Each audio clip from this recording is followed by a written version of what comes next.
तिलक लगैने धनुष कांधे पर दूटा बालक ठाढ़ छै। घूमि रहल छै जनक बाग में फूल तोड़ल ठाढ़ छै। घूमि रहल छै जनक बाग में फूल तोड़ल ठाढ़ छै।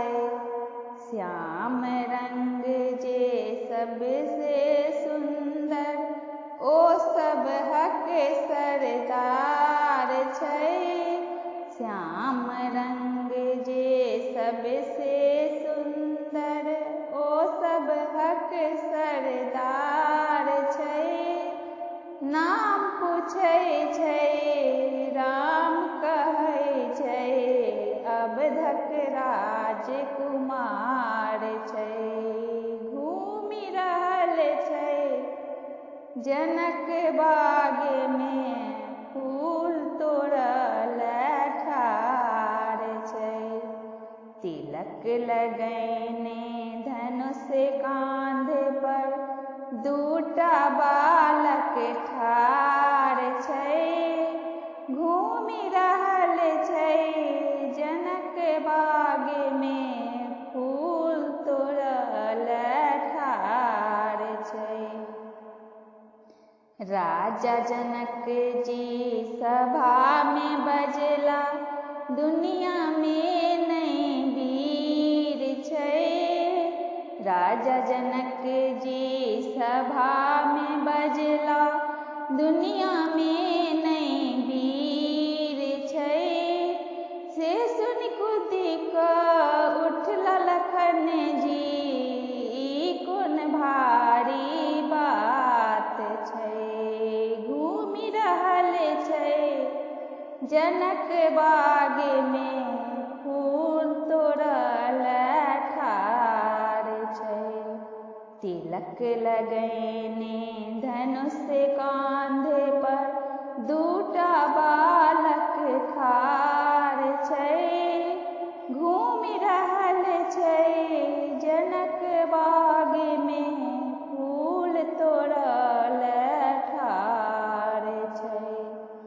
चुटकी सा मल देता धनुष के ई कोन अजगुत बात छै। चुटकी सा मल देता धनुष के ई कोन अजगुत बात छै।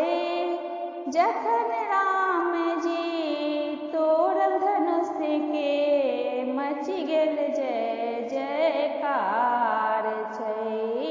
घूमि रहल छै जनक बाग में फूल तोड़ल ठाढ़ छै।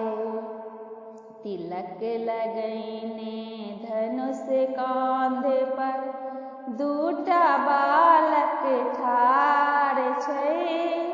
घूमि रहल छै जनक बाग में फूल तोड़ल ठाढ़ छै।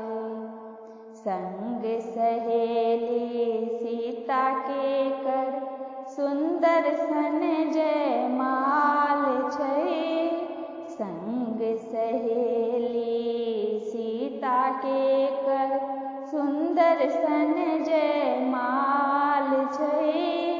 राम सिया के जोड़ी देखी कऽ सकल जहान निहाल छै।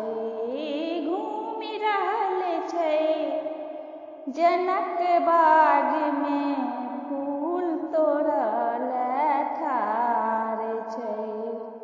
तिलक लगैने धनुष कांधे पर दूटा बालक ठाढ़ छै।